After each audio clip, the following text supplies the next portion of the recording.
Marcus Thompson never looked like the kind of man who could kill you with his bare hands. At 34, he stood just under 6 feet tall with the lean build of a distance runner rather than the hulking frame most people expected from a Navy SEAL. His sandy brown hair was always neatly combed, his clothes pressed and clean, and, when he smiled, which was often, small lines crinkled around his hazel eyes in a way that made strangers feel instantly at ease. On this particular Tuesday morning in downtown Portland, Marcus sat in corner cafe sipping black coffee and reading the local newspaper. He wore khaki pants and a simple navy polo shirt, looking every bit the suburban dad he'd recently become. His wedding ring caught the morning sunlight streaming through the large front windows as he turned the pages, occasionally glancing up to watch the foot traffic on the busy street outside. The cafe buzzed with its usual morning energy.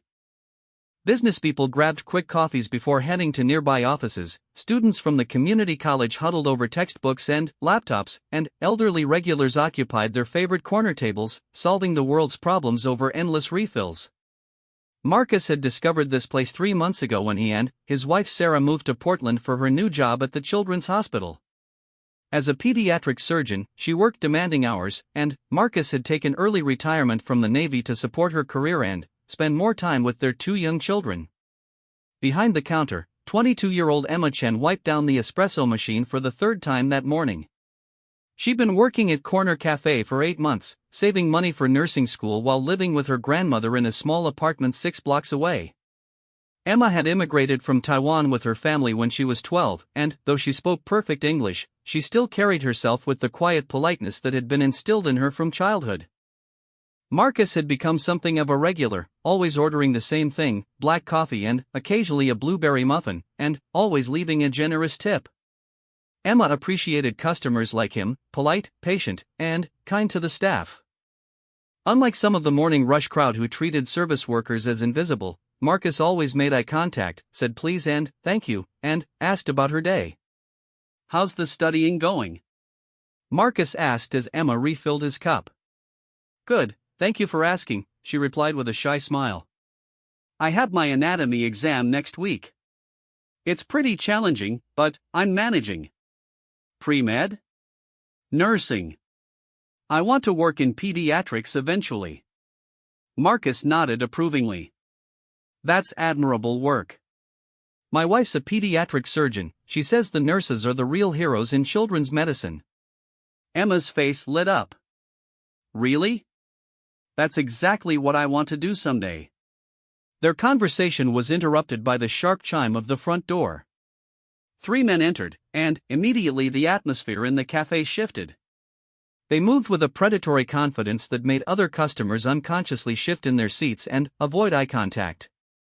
The leader, a tall man with prison tattoos covering his neck and forearms, scanned the room with calculating eyes while his 2 companions flanked him on either side.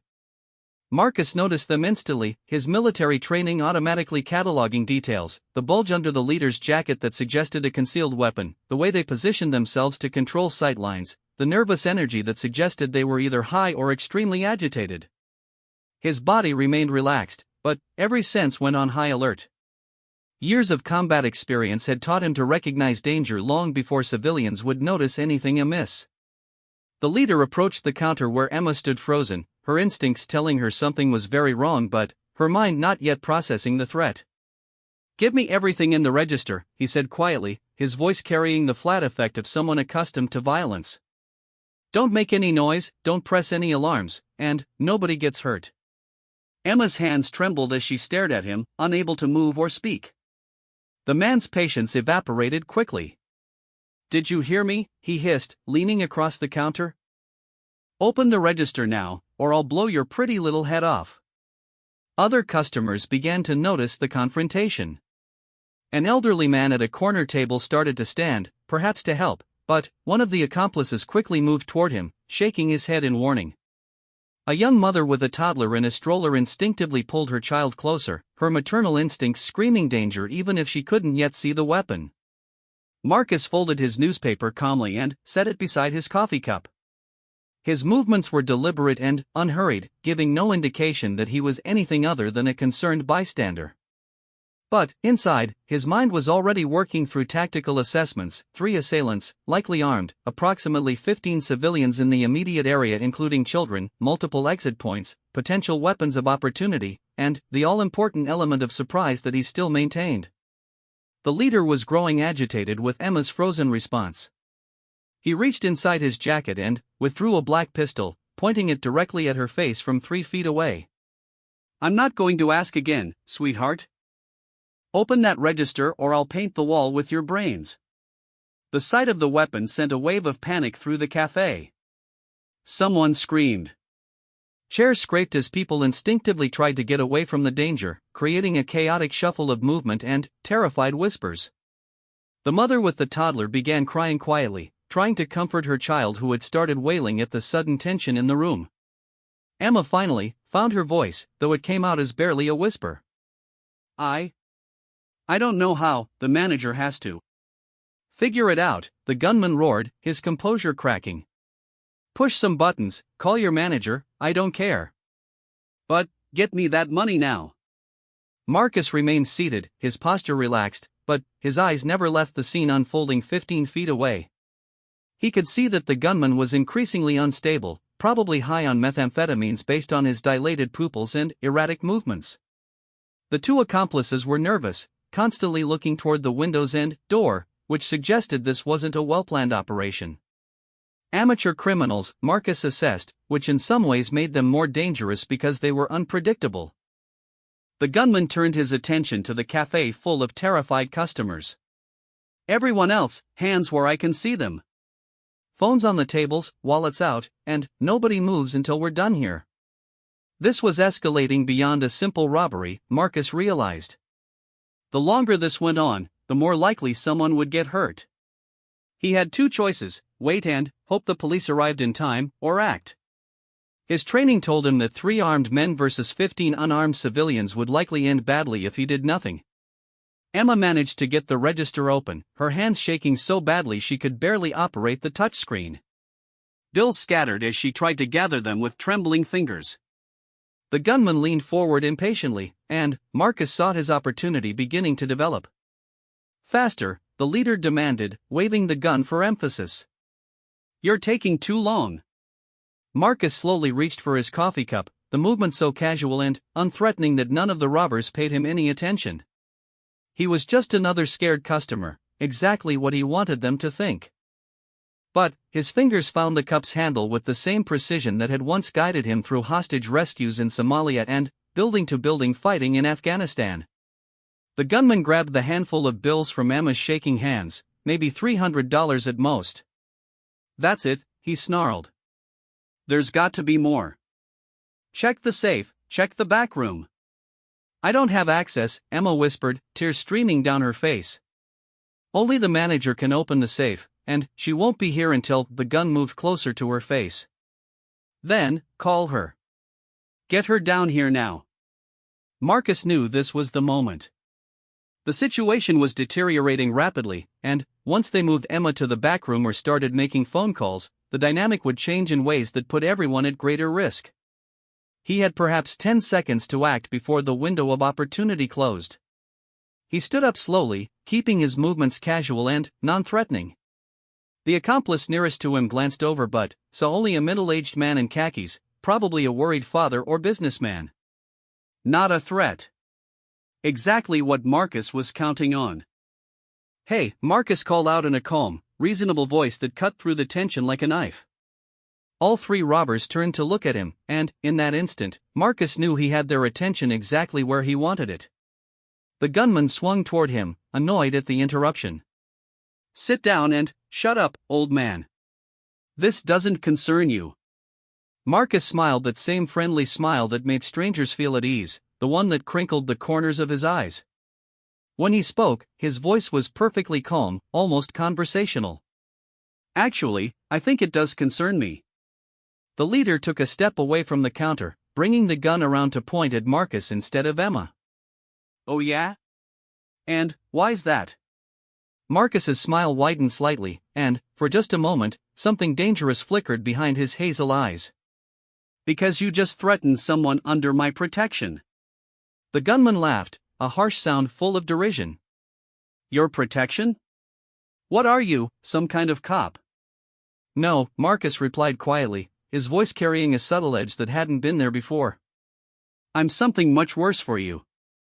The accomplice nearest the door shifted nervously. Something about this ordinary-looking man was setting off alarm bells, though he couldn't put his finger on what. Maybe it was the way he stood, perfectly balanced, weight slightly forward, like a coiled spring. Or maybe it was his breathing, steady and controlled while everyone else in the room was hyperventilating with fear. The gunman was getting angry now. I don't know what kind of hero fantasy you're living in, buddy, but this is real life. Sit down before I put a bullet in you. Marcus tilted his head slightly, studying the man with the detached interest of a scientist examining an insect. You know what your problem is? He asked conversationally. What's that, genius? You brought a gun to a SEAL fight. The words hung in the air for exactly 2 seconds while the gunman processed what he'd just heard. His eyes widened slightly as understanding began to dawn, and his grip on the pistol tightened instinctively. But 2 seconds was all Marcus needed. What happened next would be talked about in Corner Cafe for years to come, though most witnesses would have trouble accurately describing the sequence of events. They would remember the explosion of movement, the sudden sharp crack of breaking bone, and the way 3 armed men went from predators to prey in the space of a heartbeat. But Emma Chen, watching from behind the counter with perfect clarity born of terror-induced focus, saw everything. She saw Marcus move with liquid grace, covering the 15 feet between his table and the counter faster than seemed physically possible. She saw his coffee cup leave his hand in a perfect arc, striking the gunman in the face with enough force to shatter his nose and send blood spraying across the register. She saw the leader's gun hand snap backward as Marcus grabbed his wrist and twisted with surgical precision, the distinctive crack of breaking bones audible even over the screaming of terrified customers. She saw the pistol tumble end over end through the air, and she saw Marcus catch it without even looking, his eyes already focused on the 2 accomplices who were just beginning to realize their morning had gone catastrophically wrong. Most of all, she saw the transformation in Marcus himself, the way his entire demeanor changed in an instant from mild-mannered suburban dad to something primal and absolutely lethal. This was what a human weapon looked like when it decided to engage. The accomplice near the door reached for his own gun, but Marcus was already turning toward him, the captured pistol now in his hands and trained with the unwavering steadiness of a man who had done this many times before. I wouldn't, Marcus said calmly, and the accomplice froze with his hand halfway to his jacket. There was something in Marcus's voice now, a flat, professional tone that suggested he was perfectly prepared to kill if necessary and would lose no sleep over it. The third man, who had been watching the elderly customers in the corner, took one look at his leader writhing on the ground with a broken wrist and shattered nose, saw his partner with hands raised in surrender, and made the smartest decision of his criminal career. He ran for the door without looking back. Marcus let him go. 3 targets had become 1.5, and those odds were much more manageable. The leader was trying to get to his feet, blood streaming from his nose and his broken wrist cradled against his chest. He looked up at Marcus with a mixture of pain, rage, and growing fear.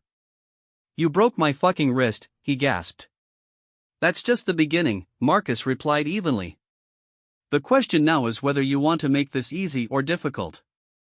Behind the counter, Emma slowly reached for the phone to call 911, her hands finally steady now that the immediate danger had passed. As she dialed, she kept watching Marcus, trying to reconcile this calm, lethal stranger with the friendly regular who always asked about her studies. The transformation was complete but controlled. Marcus held the gun with professional competence, his finger properly indexed along the trigger guard, muzzle pointed at the ground in a position that could be brought to bear instantly if needed. His stance was relaxed but ready, and his eyes constantly scanned for additional threats. Police are on their way, Emma called out softly.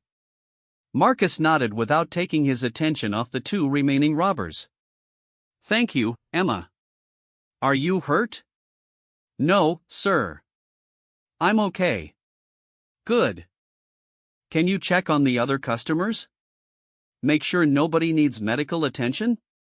As Emma moved through the cafe, reassuring frightened patrons and checking for injuries, Marcus kept his silent vigil over the 2 men who had turned their morning coffee run into a life-changing mistake. The leader was beginning to understand just how badly he had miscalculated. Looking up at this ordinary-seeming man who had just dismantled his robbery with surgical efficiency, he could see something in those hazel eyes that made his blood run cold. This wasn't just someone who knew how to fight, this was someone who had killed before and would do it again without hesitation if circumstances required it. "Who are you?" he whispered through his broken nose. Marcus looked down at him with something that might have been pity. "I'm just a guy who wanted to drink his coffee in peace," he said quietly. "But you threatened a nice young woman who's working hard to build a better life for herself. That was your first mistake. What was the second?" Marcus's smile returned, but now it held no warmth at all. "You assumed that because I look ordinary, I am ordinary." In the distance, sirens were beginning to wail as Portland police units responded to Emma's call. Marcus could hear at least 3 different vehicles converging on their location, which meant backup was close and the situation was almost resolved. But, as he stood there watching over 2 wounded criminals in a coffee shop full of traumatized civilians, Marcus Thompson found himself thinking about the conversation he would need to have with his wife when he got home. Sarah knew about his military background, of course, but seeing it in action was something else entirely. The neighbors who had welcomed the nice new family to the cul-de-sac probably wouldn't look at him the same way once this hit the local news. He supposed that was a small price to pay for making sure Emma got to go home safely to her grandmother that night.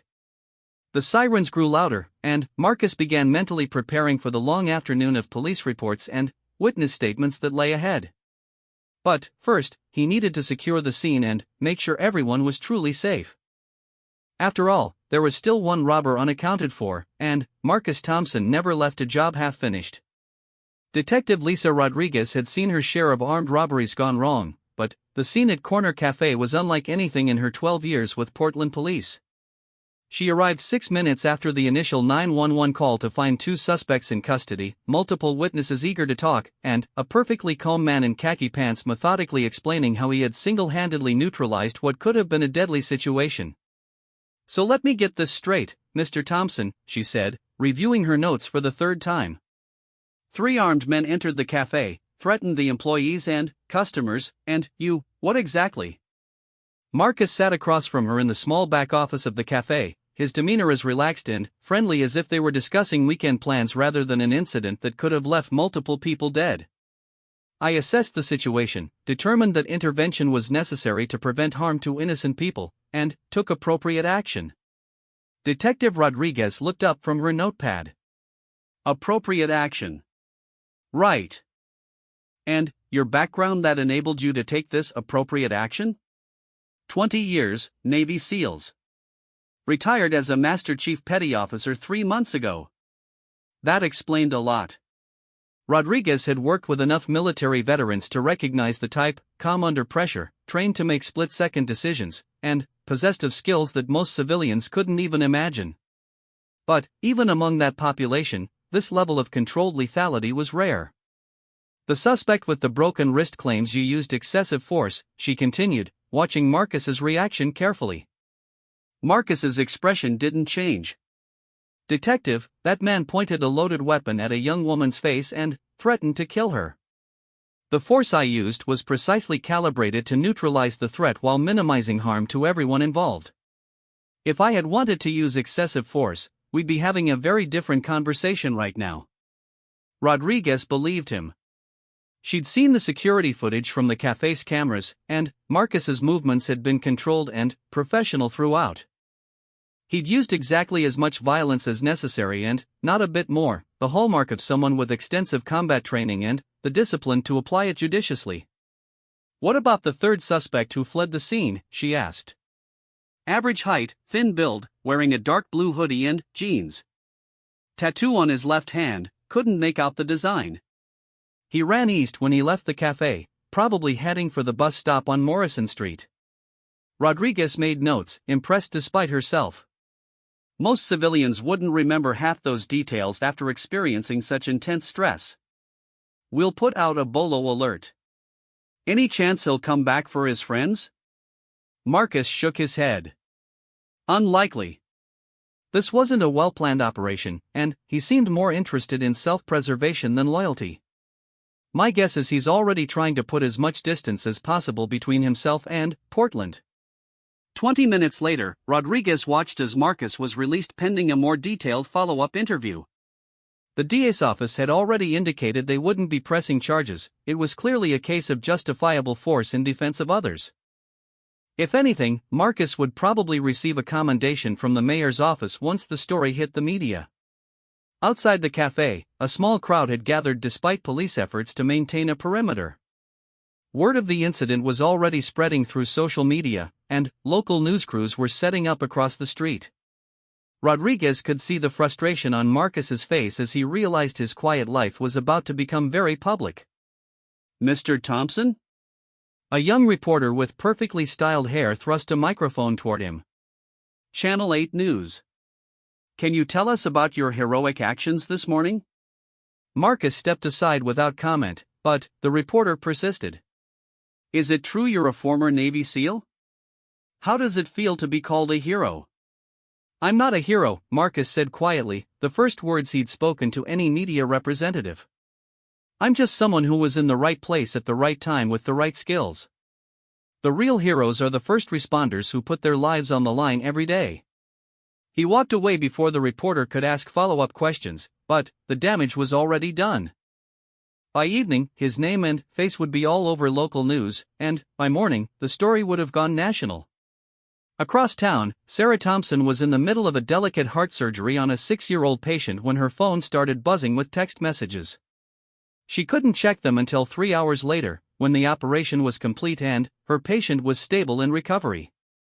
The first message was from her neighbor, "Saw Marcus on the news. Is he okay?" The second was from her sister in Chicago, "Holy shit, Sarah. Did Marcus really take down armed robbers? Call me."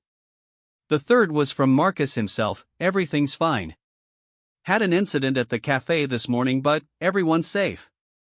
Will explain when you get home. Love you." Sarah's hands were shaking as she called him back. "Marcus? What happened? Are you hurt?" "I'm fine, honey." "Really? It was just wrong place, wrong time. Some guys tried to rob the coffee place and I had to step in." "Step in? The news is saying you single-handedly stopped 3 armed men." Marcus sighed. "The news is exaggerating. Look, I'll tell you everything when you get home, okay? The kids don't know anything yet, they're at school." But, by the time Sarah arrived home that evening, their 8-year-old daughter Katie and 10-year-old son Michael already knew something was different. Neighbors had been calling all day, friends from school had seen their father's picture online, and the local TV news was playing the story every hour. "Dad, are you famous now?" Katie asked as the family sat down for dinner. Marcus looked uncomfortable. "No, sweetheart. I just helped some people who were in trouble." "But, the lady on TV said you were a hero," Michael added. "She said you stopped bad guys like a superhero." Sarah watched her husband carefully. In their 12 years of marriage, she'd seen him handle deployment stress, combat injuries, and the difficult transition to civilian life. But, she'd never seen him look as unsettled as he did right now. "I did what anyone would do in that situation," Marcus said firmly.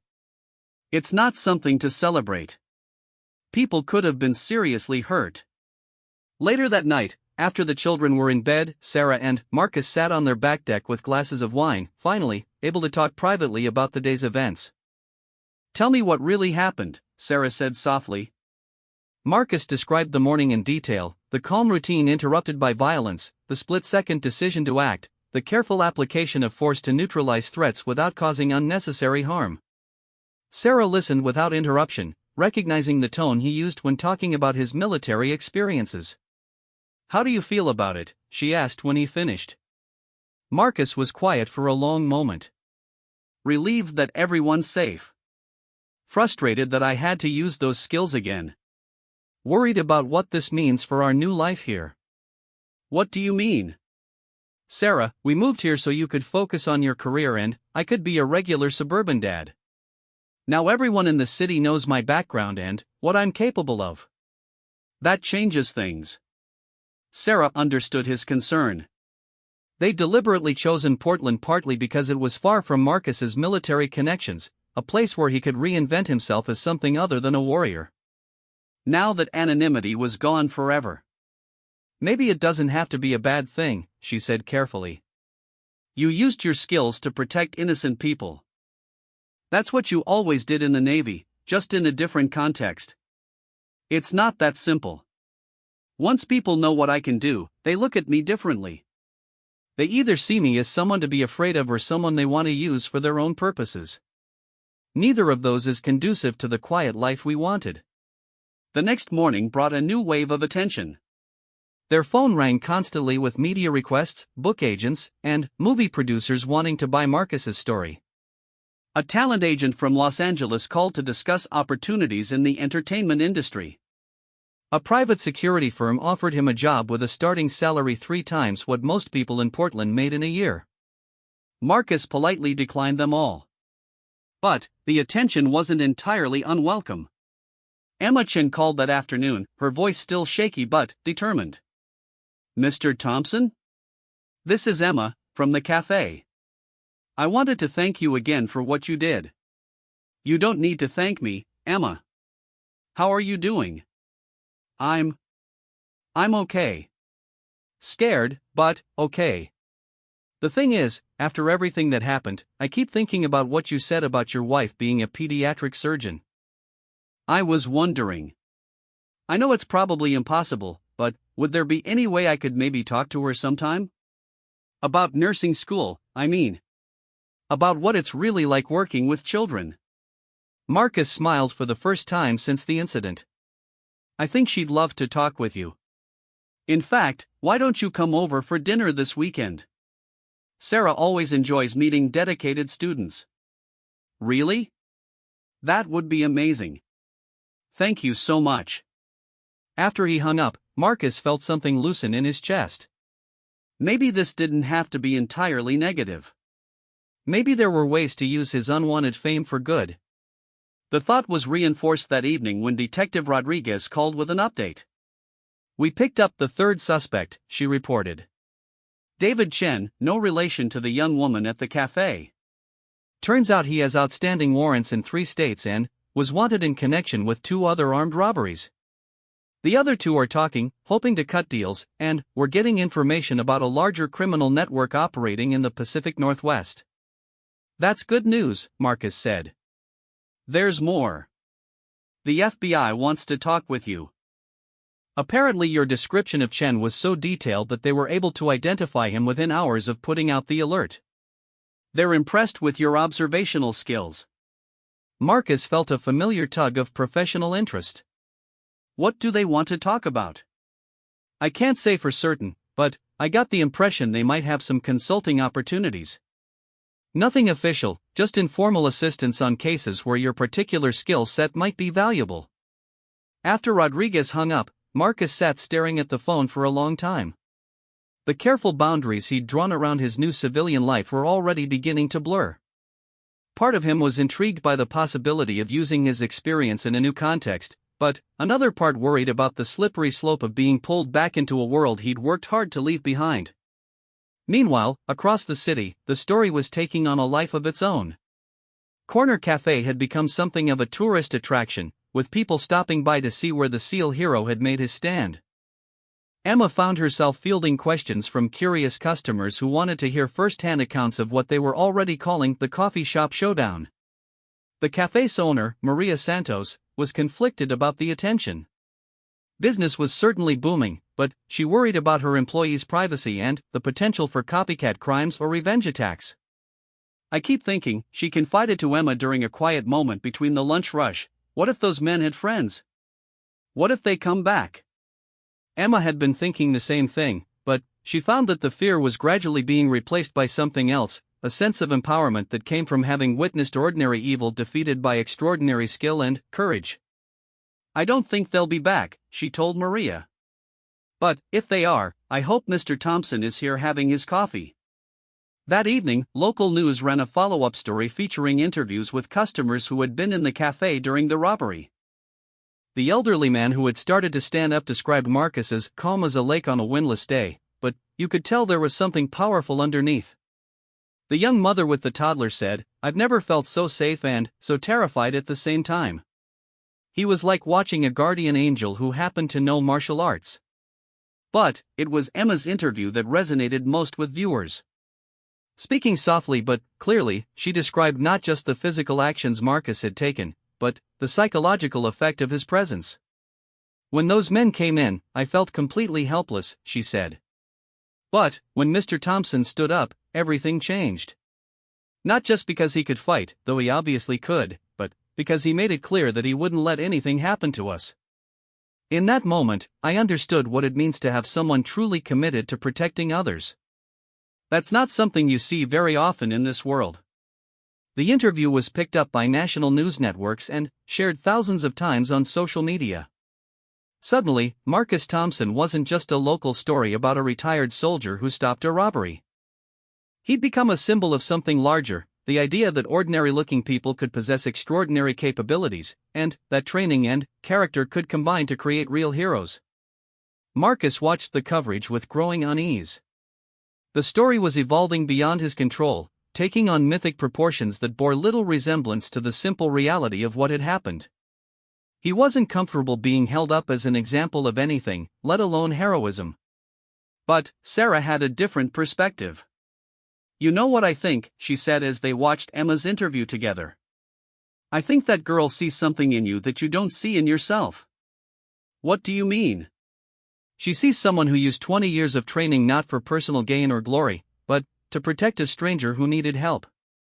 "That's exactly the kind of person you've always been, Marcus. The only difference is that now other people know it too." Marcus considered this as he prepared for bed that night. Maybe Sarah was right. Maybe this unwanted attention didn't have to define him negatively. Maybe there were ways to use it that aligned with the values that had guided him through 2 decades of military service. The next morning, he made a decision. Instead of declining all the interview requests, he would accept one. He would tell his story once, completely and honestly, and then return to the quiet life he wanted to build with his family. But first, he needed to make a phone call to Detective Rodriguez about that FBI consultation opportunity. If he was going to be known as more than just a suburban dad, he might as well make it count for something meaningful. 3 weeks after the cafe incident, Marcus Thompson found himself in a sterile FBI conference room in downtown Portland, studying crime scene photographs that made his stomach clench despite years of exposure to violence. Agent Rebecca Martinez, a sharp-eyed woman in her early 40s, spread the images across the polished table with the clinical detachment of someone who dealt with human brutality on a daily basis. "For similar incidents across 3 states over the past 8 months, she explained, pointing to different photographs. All targeting small businesses in quiet neighborhoods. All following the same pattern, 3-man teams, escalating violence when they encounter resistance, and a level of tactical awareness that suggests military or law enforcement training." Marcus studied the crime scene photos carefully. Unlike the amateur operation he'd disrupted at Corner Cafe, these images told the story of professionals at work. The positioning of victims, the systematic searching of premises, the minimal forensic evidence left behind, it all spoke to careful planning and execution. "What makes you think I can help with this?" Marcus asked, though he was already seeing patterns that the FBI might have missed. "Your encounter with the Chen crew gave us our first real break in months," Agent Martinez replied. "The suspects you neutralized have connections to this larger network, but they were clearly bottom-tier operatives. The real question is who's running the operation and where they'll strike next." Marcus leaned back in his chair, considering. The men at the cafe weren't professionals. They were nervous, poorly coordinated, and made basic tactical errors. If they're connected to these other robberies, they were either being used as a distraction or they went off script. "That's exactly what we think. David Chen, the one who escaped, finally started talking yesterday. According to him, his team wasn't supposed to hit the cafe. They were supposed to be conducting surveillance on a credit union 6 blocks away. But they needed drug money and decided to grab some quick cash instead. So they were freelancing," Marcus concluded. "Which means the real crew is still out there, and now they know their operation has been compromised." Agent Martinez nodded grimly. We think they're accelerating their timeline. Intelligence suggests they're planning something big, potentially multiple simultaneous targets. Marcus studied the photos again, his military training automatically analyzing sight lines, escape routes, and tactical advantages.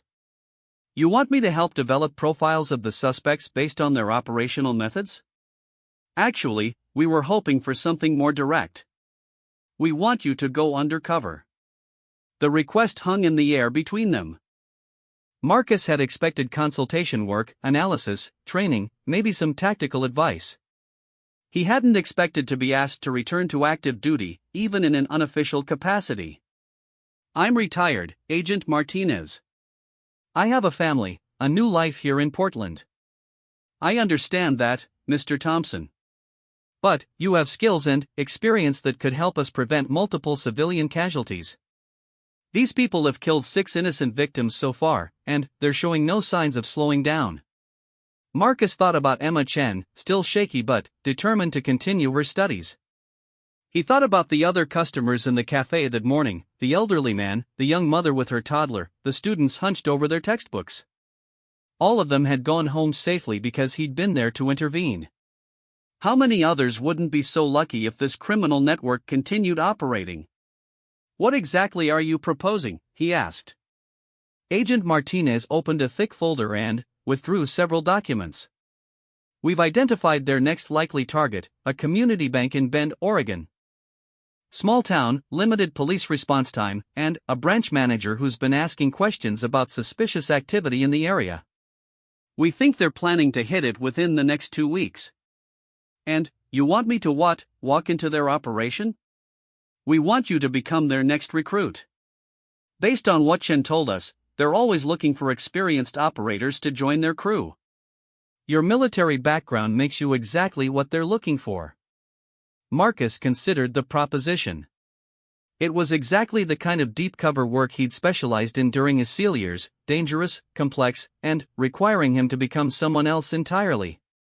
It was also exactly what he'd hoped to leave behind when he retired. I need to discuss this with my wife, he said finally. Of course. But, Mr. Thompson, we need an answer quickly. Every day we wait is another day they get closer to their next target. That evening, Marcus sat on his back deck with Sarah, explaining the FBI's proposal while their children did homework inside. The autumn air was crisp with the promise of an early winter, and Portland's city lights twinkled in the distance like earthbound stars.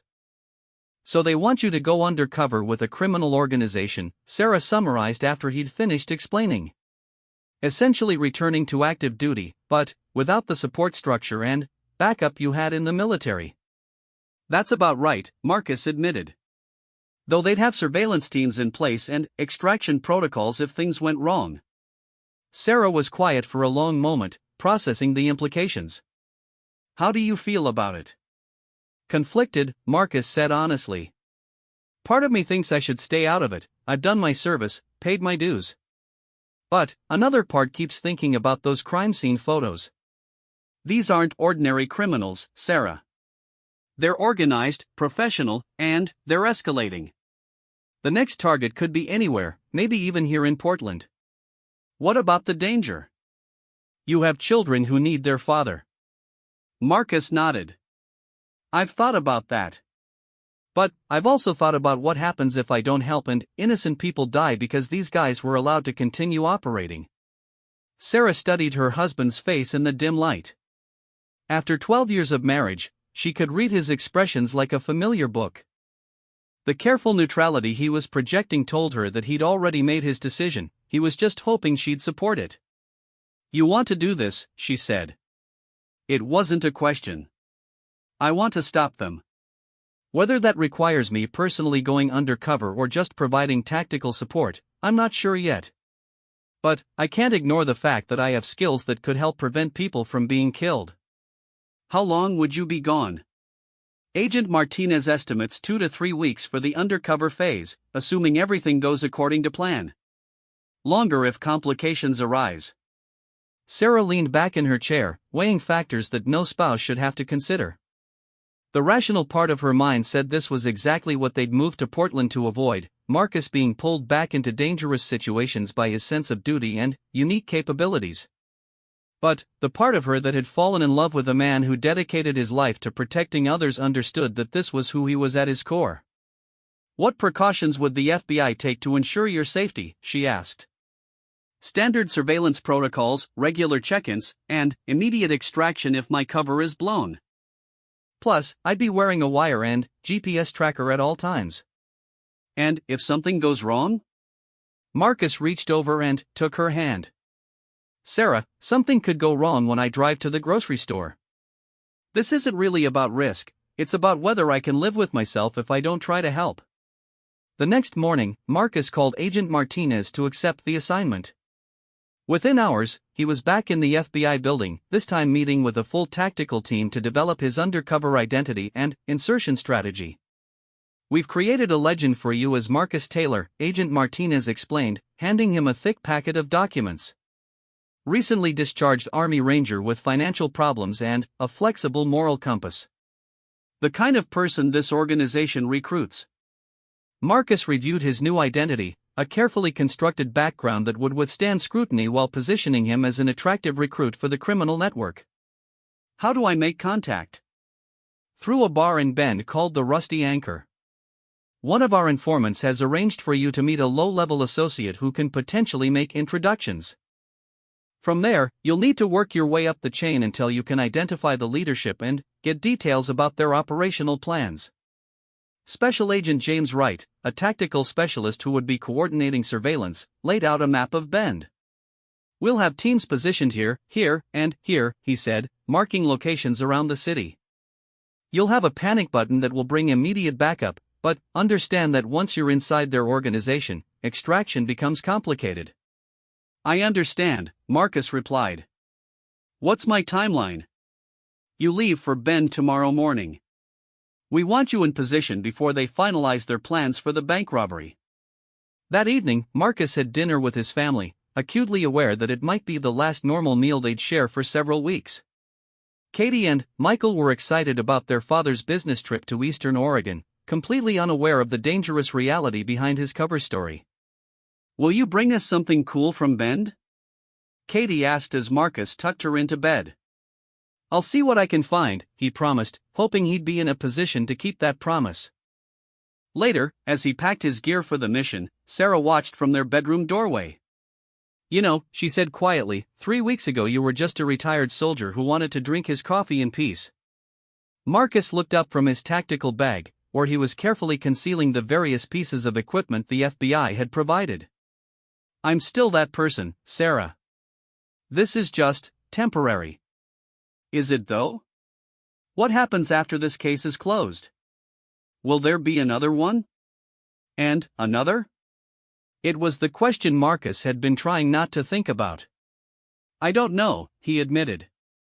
"But I know I can't turn my back on this one." Sarah nodded, though he could see the worry in her eyes. "Just promise me you'll be careful.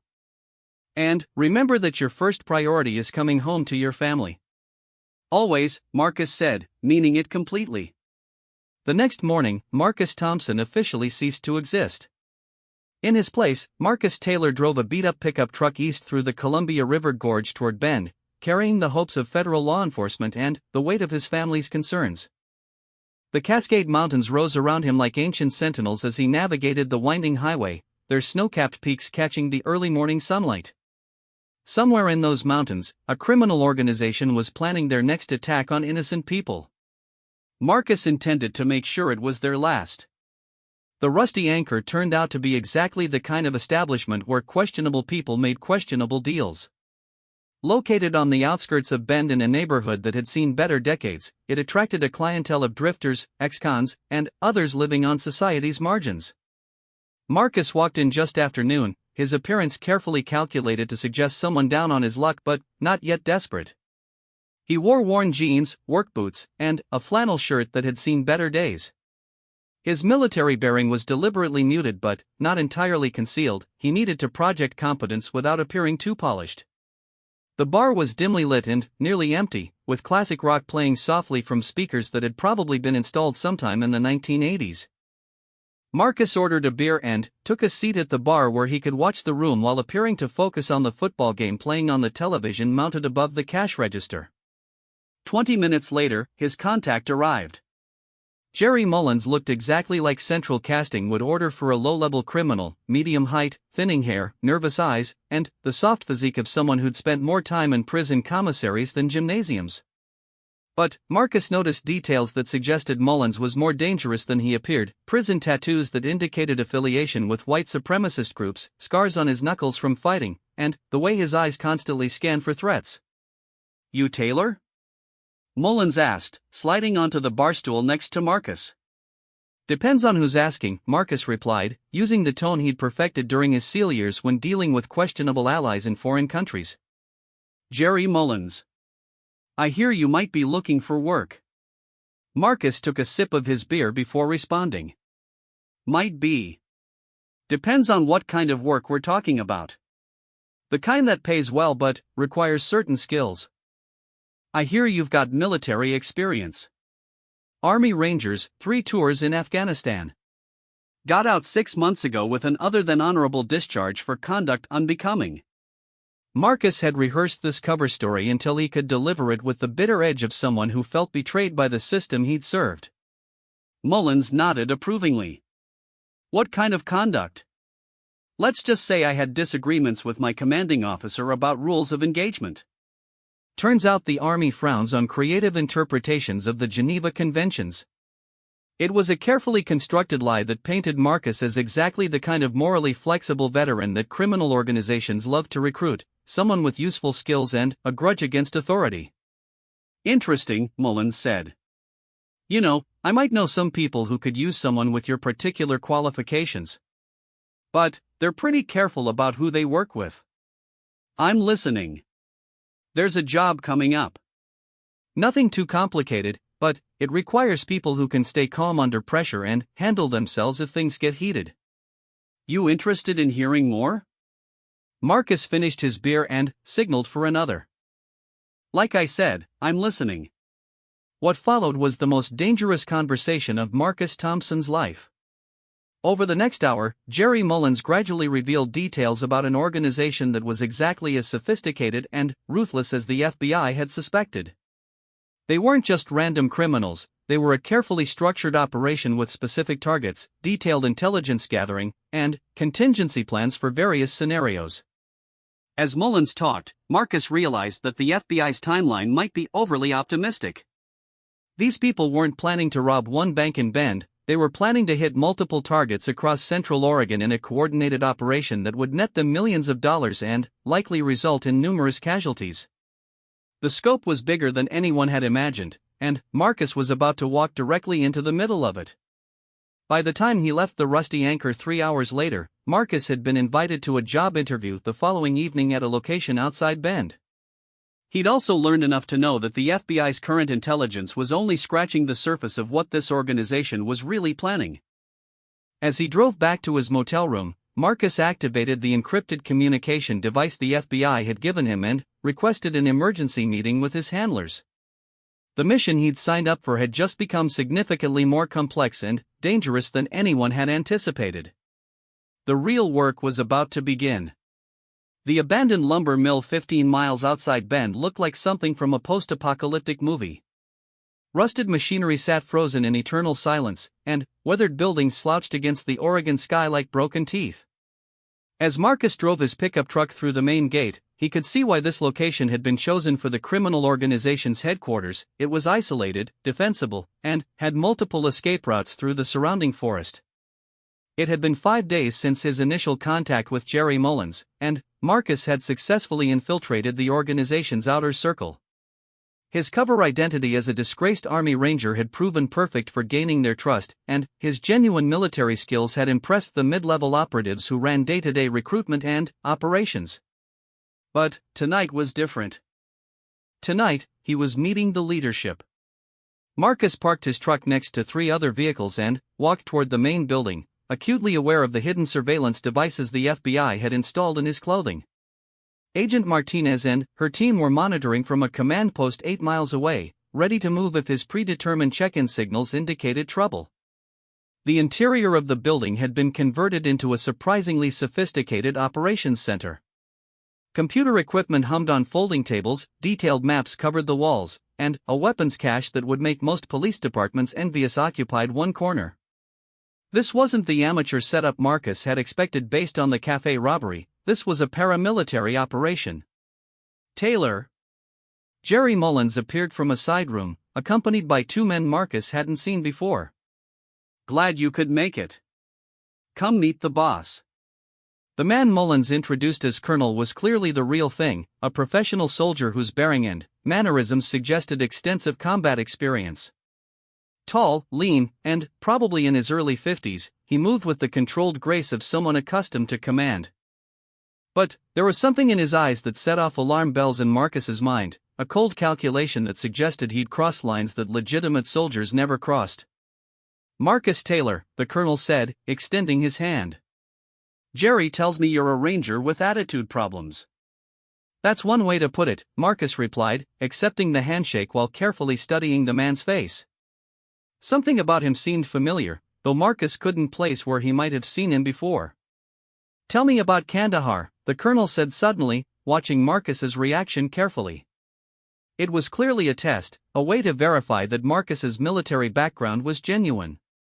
Fortunately, Marcus had actually served in Kandahar province during his second deployment, and his knowledge was both detailed and authentic.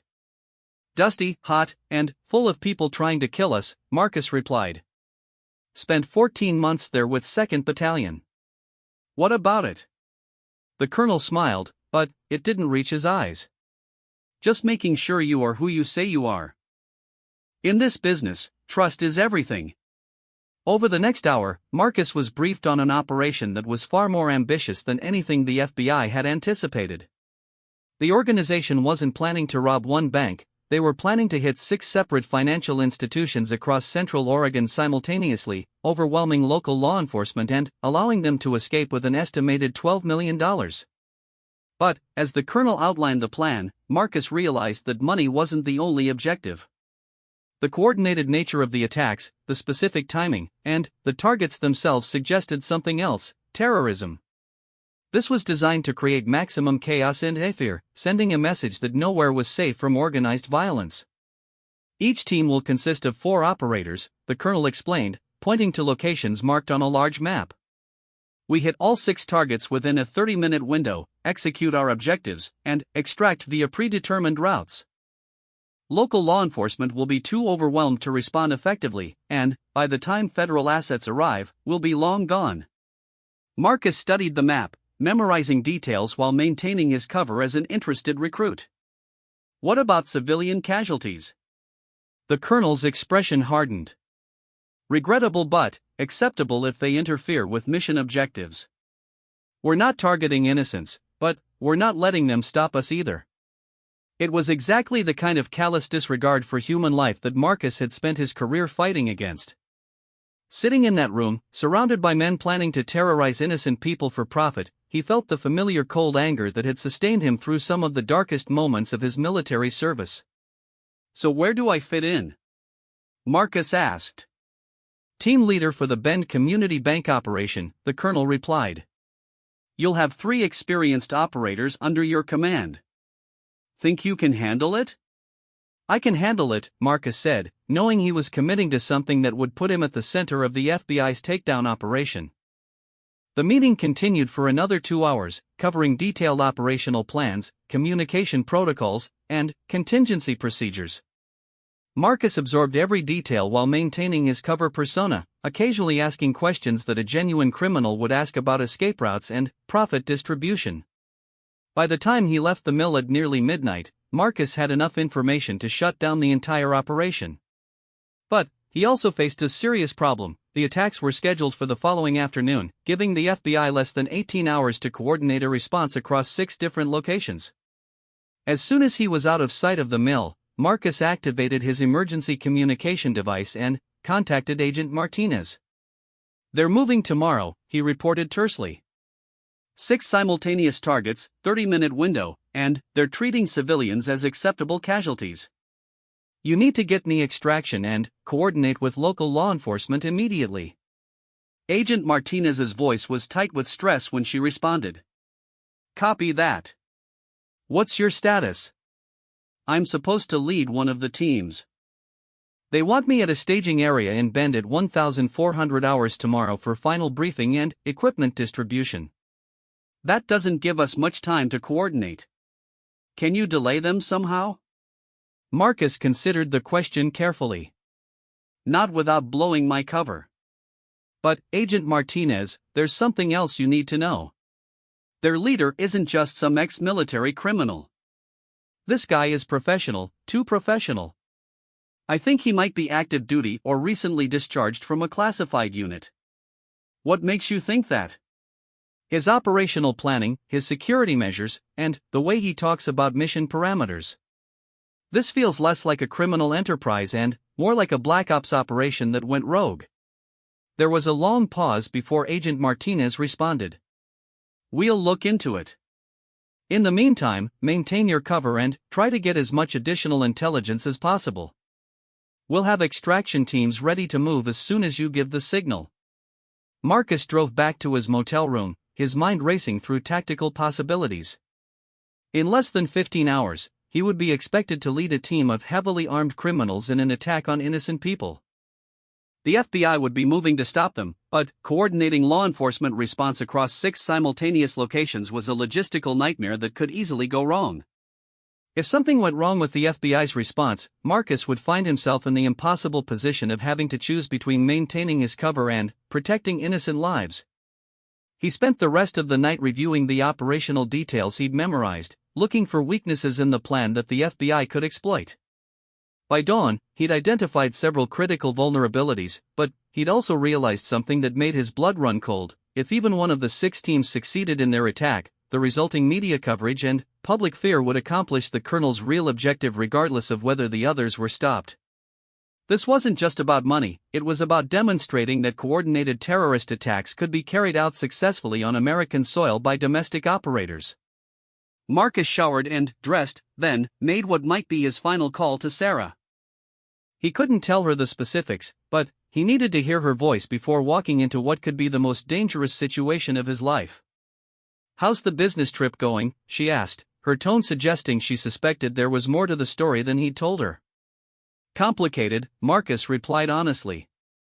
"But I should be home soon." "Marcus, are you in danger?" He was quiet for a moment, weighing how much truth she could handle.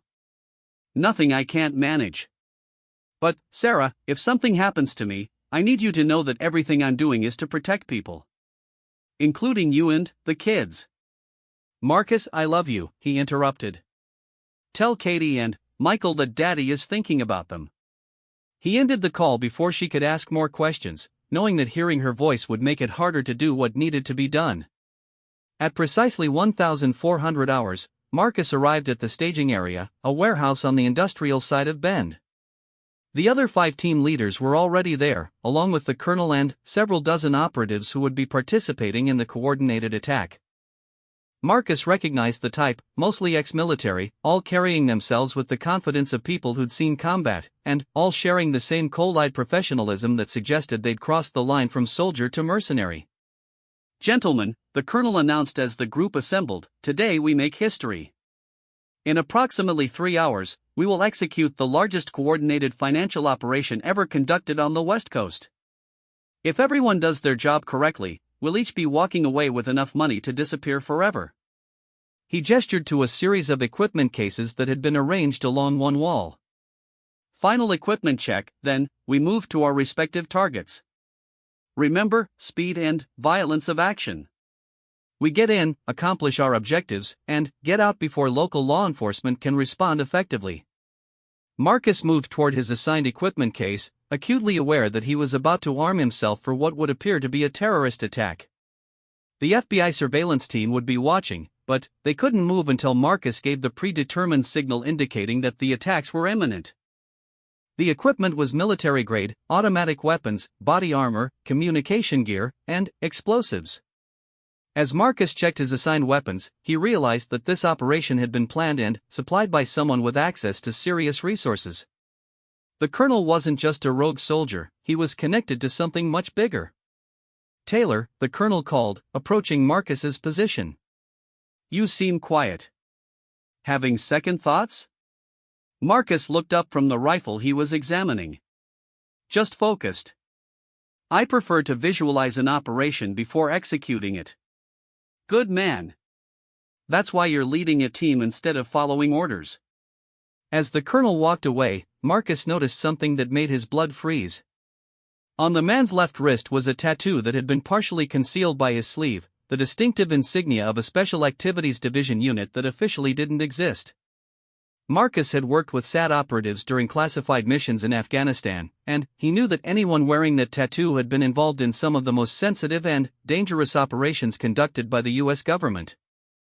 If the colonel was SAT trained, it meant this entire operation was potentially connected to classified activities that had gone off the rails.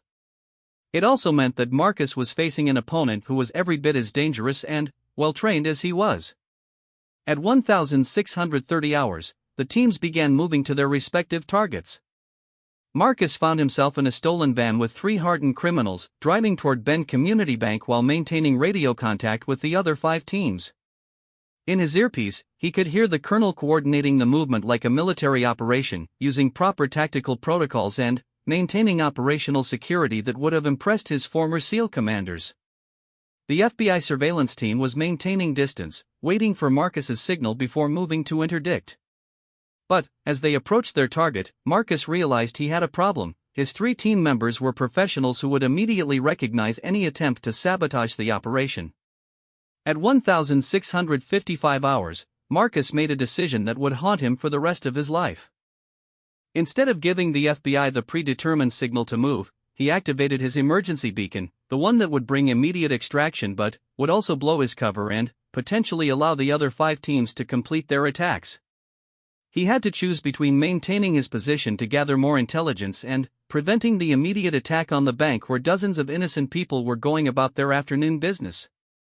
As their van pulled into the bank parking lot, Marcus made his choice. "Federal agent," he shouted, drawing his sidearm and pointing it at the driver. "Everyone out of the vehicle with your hands visible." What followed was 3 seconds of stunned silence, then an explosion of violence as his 3 team members realized they'd been betrayed.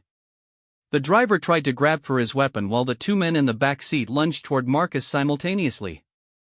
Marcus put 2 rounds center mass into the driver, then spun to engage the others before they could draw their weapons. His SEAL training took over completely. Time seemed to slow as he identified threats, prioritized targets, and engaged with surgical precision. In less than 10 seconds, 3 dangerous criminals were down. Marcus was bleeding from a knife wound to his left arm, and FBI tactical teams were converging on the parking lot from multiple directions. But, even as paramedics worked to stop his bleeding and FBI agents secured the scene, Marcus knew that his victory was incomplete. The other 5 teams were still moving toward their targets, and the colonel's military experience would have taught him to adapt quickly to changing circumstances. Agent Martinez reached him just as he was being loaded into an ambulance. "Status report," she demanded. 3 down here, but the other teams are still active. "The colonel is former Special Activities Division. This is bigger than we thought." Martinez's face went pale. "Sad? Are you certain? I saw the tattoo." "Agent Martinez, if this guy is connected to Black Ops programs, he's got resources and training that make him extremely dangerous. You need to coordinate with federal counterterrorism units immediately." As the ambulance raced toward the hospital, Marcus could hear radio chatter about the other 5 locations. 2 more teams had been successfully intercepted by FBI units, but 3 were still unaccounted for. It wasn't over yet. Later that evening, as Marcus received stitches for his knife wound, Agent Martinez brought him the final tally. 4 of the 6 attacks had been prevented, but 2 had succeeded. The Prineville Community Bank and the Sisters Credit Union had both been hit, resulting in the deaths of 2 security guards and 1 bank customer who had tried to intervene. The colonel had escaped during the chaos, along with several $1 million and enough operational intelligence to potentially plan future attacks. "We got most of them," Martinez said as she sat beside Marcus's hospital bed. "But the ones who got away are the most dangerous." Marcus stared at the ceiling, thinking about the 3 people who had died because he hadn't been able to stop all 6 teams. Any leads on where the colonel might have gone? We're working on it. But, Marcus, I need you to understand something. What you did today saved dozens of lives. Without your intelligence, all 6 attacks would have succeeded, and we'd be dealing with a death toll in double digits. Marcus nodded, but the mathematics of heroism provided little comfort. In his world, mission success was binary: either you saved everyone or you failed. The fact that they'd prevented a larger catastrophe didn't erase the reality that innocent people had died on his watch. 2 days later, Marcus was released from the hospital and returned to Portland.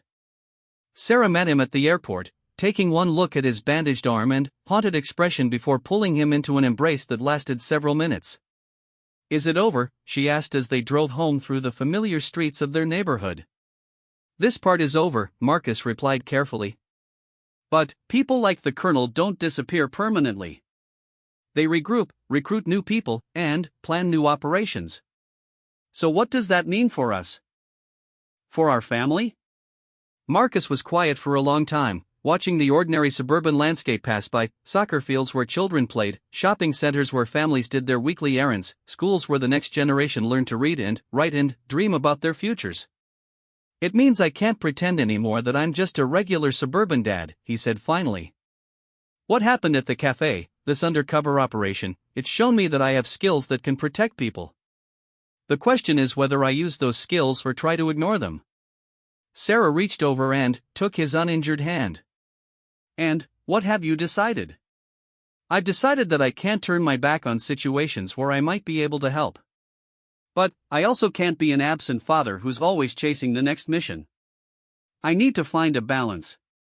When they arrived home, Katie and Michael rushed to greet their father, completely unaware that he'd spent the past week infiltrating a terrorist organization and engaging in armed combat.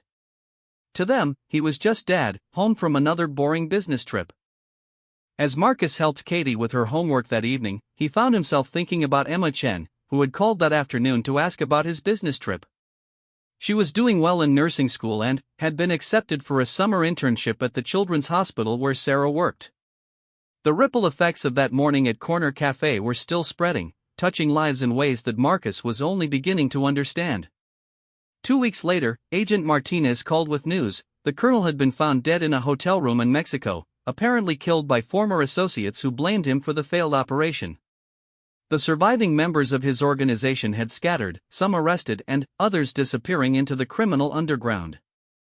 "It's finished," Martinez told Marcus during their final debriefing. "But I have to ask, would you be interested in consulting on future cases?" "Your skills and instincts saved a lot of lives." Marcus considered the offer carefully. "On a case-by-case basis, maybe.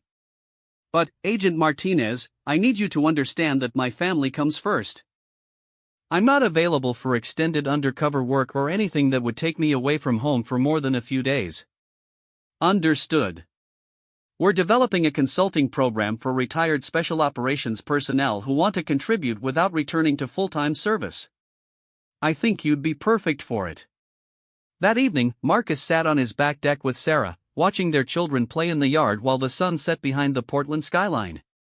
The ordinary domestic scene was exactly what he'd dreamed about during long nights in Afghanistan, and exactly what he'd been afraid he might lose when he answered the FBI's call for help.